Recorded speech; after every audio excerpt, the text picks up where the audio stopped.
What's that sound? It's For Amusement Only, the EM and Bingo Pinball Podcast. Welcome back to For Amusement Only. This is Nick Baldridge. Today I thought I'd talk about drop targets. Drop targets are a favorite target type of mine, and the way that they work is pretty neat and also pretty simple. When you strike a drop target with the ball, it pushes a ledge that you can't see from the player's perspective off of part of the playfield and allows the target to fall. The falling action happens because of gravity and also because of a spring that's hooked up to the target. When the target falls, it pushes a switch. The switch allows the game to score, and it also tells the game that this target sequence has been completed. So for each additional target in the same sequence group, when they fall, it scores, and once the game sees that all the targets in that sequence have fallen, it will trigger some special action of the sequence. Perhaps it will reset the target bank.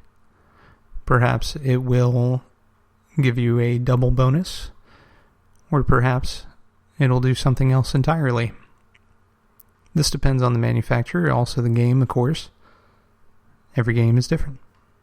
Drop targets between manufacturers were also different. Gottlieb's drop targets are pretty simple. There's a space in the target body that a little arm goes through. There's a place for a spring to hold on to. And there's a nice ledge, and then a very nicely shaped target. Now, Gottlieb invented the drop target, and so they came to perfect them in the 1970s.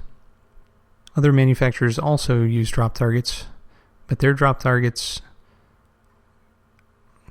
well, I don't want to say they're inferior because that'll ruffle feathers, but they're not quite as simple in their design. So Bally drop targets are typically thicker, and the problem with their drop targets is that because they are thicker, there's more surface area to absorb the impact. So sometimes you will hit the ball into a Bally drop target and it'll just bounce right back.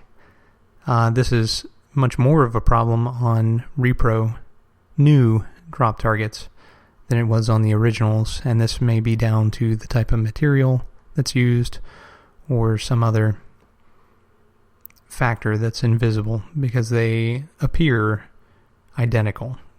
However, when they're in the game, they do not play identically. Williams drop targets were much larger.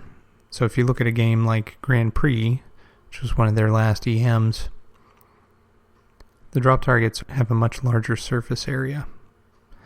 Gottlieb's original drop target design was not that dissimilar. However, they quickly improved and eventually got to the point that they were at their peak in the 1970s. So for Tech Today, I wanted to talk about replacing drop targets, and this is a frequent topic of consternation, and specifically we're going to talk about Gottlieb drop targets. Again, I prefer the way that they're engineered. However, similar techniques can be used for Bally or Williams drop targets. Just depends on which game that you're looking at. But for Gottlieb drop targets, they were fond of including multiple drop targets in a single bank. If you look at a game like Target Alpha or El Dorado, those games have tons of drop targets. So the first thing you need to do is loosen the entire bracket that contains the drop targets from the playfield underneath. When you do so, it'll pull the targets through the playfield and you'll be able to access them from the top. However, you can't just remove the targets now that you have it loose from the playfield. The next step is to loosen and remove a bottom plate that's underneath all the targets. And that's held in by 4 or 6, maybe 8 screws. It depends on how long the bank is. Once you've removed that, you'll have access to the targets underneath. From there, you need to remove the spring that holds each target and helps it to drop. Then you'll be able to remove it from the arm that helps it to reset. And from there, you can pull the target out from the top. Once you've removed all the targets, you'll want to clean them, of course. If you're replacing them, you'll just want to clean the area where the new ones are going in. So all the arms that stick through the targets, you want to clean the arm that raises all the targets at once. You want to change the coil sleeve on the coil that does the resetting. And you want to inspect that coil and make sure it's good and doing its job. The last thing you want to check is the reset arm itself. This is a little plate that is actuated by a solenoid, and it pushes all the arms at the same time and raises all the targets. Now, over many, many years of doing this, it'll start to wear a hole. It's metal-on-metal contact.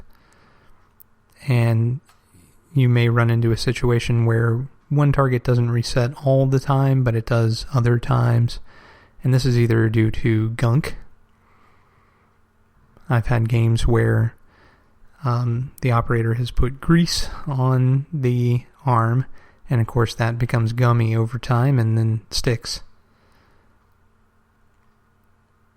You want to clean that off and then check. But if it's worn a hole through, then you're going to need to replace the fingers if possible. And I would check with Steve Young at Pinball Resource if that were the case. And it doesn't matter the make.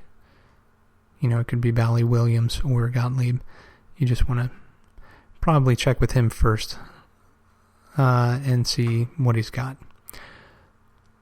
All right, well, that's all for tonight. Thank you for joining me. My name again is Nick Baldridge. You can find me online at foramusementonly.libsyn.com.